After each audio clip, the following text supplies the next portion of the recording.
Guys ನಾನಿವತ್ತು 15ನೇ ಬಾರಿ ರಕ್ತದಾನವನ್ನು ಮಾಡಿದ್ದೀನಿ. ಗಾಯ್ಸ್ ಇವತ್ತು ಬೆಂಗಳೂರಲ್ಲಿ ಮೋಡ ಕವಿದ ವಾತಾವರಣ, ಸೂರ್ಯನಿಗೆ ಅನುದಿನವೂ ಬಾರೋ ಅಂತ ರಿಕ್ವೆಸ್ಟ್ ಮಾಡಿ ಒಂದು ರೀಲ್ ಹಾಕಿದ್ದೆ, ಅದ್ರ ಮೇಲೆ ಬರ್ತಾ ಇದ್ರು. ಇವಾಗ ನಾವು ಮತ್ತೆ ನಕಲ ಶುರು ಮಾಡಿದ್ದಾರೆ. ಮೊನ್ನೆ ಒಂದು ರೀಲಲ್ಲಿ ನಾನು ಹೇಳಿದ್ದೆ ತಲಸೇಮಿಯಾ ಅನ್ನೋ ಕಾಯಿಲೆ ಇರೋ ಮಕ್ಕಳಿಗೆ ಪ್ರತಿ 3 ತಿಂಗಳಿಗೊಮ್ಮೆ ರಕ್ತ ಕೊಡಬೇಕಾಗತ್ತೆ ಅಂತ.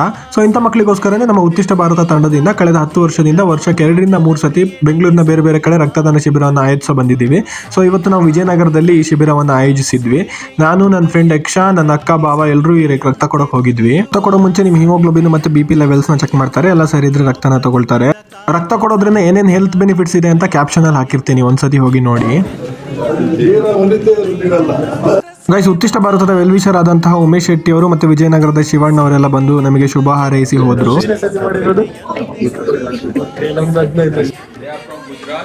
All 4 members they have come to donate. 2 full families are giving.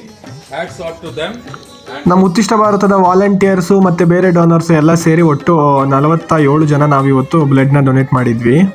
ನಮ್ಮ ಉತ್ತಿಷ್ಟ ಭಾರತಕ್ಕೆ ಈ ತಲಸೇಮಿಯಾ ಅನ್ನೋ ಕಾಯಿಲೆ ಬಗ್ಗೆ ತಿಳಿಸಿದ್ದು ರಾಷ್ಟ್ರೋತ್ಥಾನ ರಕ್ತ ಕೇಂದ್ರದವರು. ಸೊ ಕಳೆದ 10 ವರ್ಷದಿಂದನೂ ನಾವು ಇದೇ ರಕ್ತ ಕೇಂದ್ರಕ್ಕೆ ರಕ್ತದಾನವನ್ನು ಮಾಡ್ತಿರೋದು. ಇವತ್ತು ಕೂಡ ಇವರಿಗೆ ನಮ್ಮ ರಕ್ತವನ್ನು ದಾನ ಮಾಡಿದ್ದು. ಇವ್ರು ನಮಗೆ ಲಾಸ್ಟಿಗೆ ಒಂದು ಸರ್ಟಿಫಿಕೇಟ್ ಕೂಡ ಕೊಟ್ಟರು.